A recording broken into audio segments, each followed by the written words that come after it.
मेरा नाम नीलम है। जब मैं 16 साल की थी तो एक ट्यूशन सेंटर में फरहान नामी लड़के से मुलाकात हुई जिसकी उम्र 19 साल थी।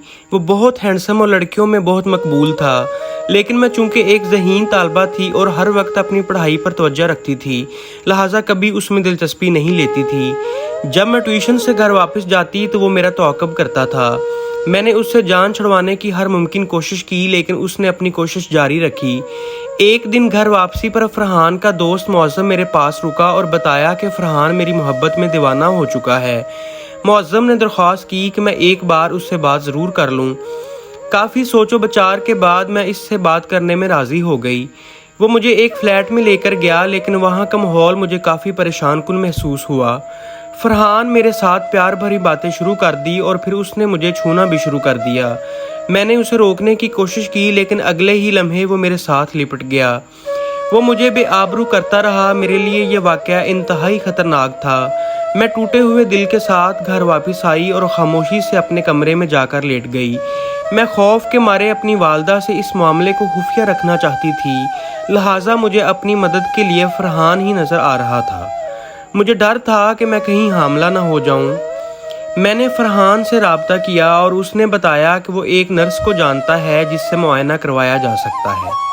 मुआयना करवाने के बाद पता चला कि मैं हामला हो चुकी थी। ये खबर हम दोनों के लिए इंतहाई खौफजदा कर देने वाली थी। नर्स ने कहा कि वो 2 माह बाद हमल का ऑपरेशन करवा सकती है। मैंने हमल करवा दिया, लेकिन उसी दौरान किसी पेचीदगी की वजह से मेरा बहुत सा खून ज़ाया हुआ और मेरी हालत गैर हो गई। बल आखिर मुझे ये मामला अपनी वालदा को बताना पड़ा, लेकिन इनका रद्द अमल बहुत खौफनाक था। उन्होंने मेरा तमाम सामान उठाकर बाहर निकाल दिया और मुझे हमेशा के लिए घर छोड़ने को कह दिया। फरहान मुझे वापस अपने फ्लैट पर ले गया और मेरे पास एक ही रास्ता था कि मैं फरहान से शादी कर लूं, लेकिन इसके घर वाले मुझसे नफ़रत करते थे। सिर्फ उसकी दादी अम्मा थीं जिनके दिल में मेरे लिए नरम गोशा था।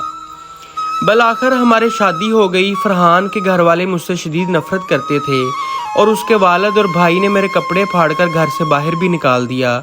इस मौका पर हमसायों ने मुझे पनाह दी। कुछ अरसे बाद मैंने यूनिवर्सिटी में दाखिला ले लिया।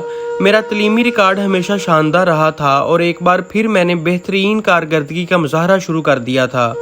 इसी दौरान मेरे यहाँ एक बेटी ने जन्म लिया। यूनिवर्सिटी की तालीम मुकम्मल करने के बाद मुझे स्कॉलरशिप मिल गया और मैं मुल्क से बाहर तालीम हासिल करने के लिए चली गई।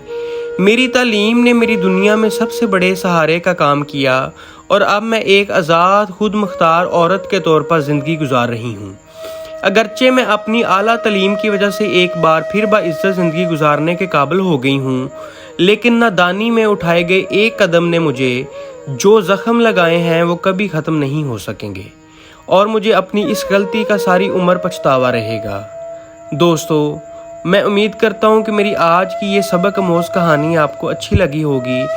अगर अच्छी लगी हो तो प्लीज़ मेरे चैनल को लाजमी लाइक करें और मेरी इस तरह की मज़ीद वीडियोज़ के लिए मेरे चैनल को लाजमी सब्सक्राइब कर लें। शुक्रिया।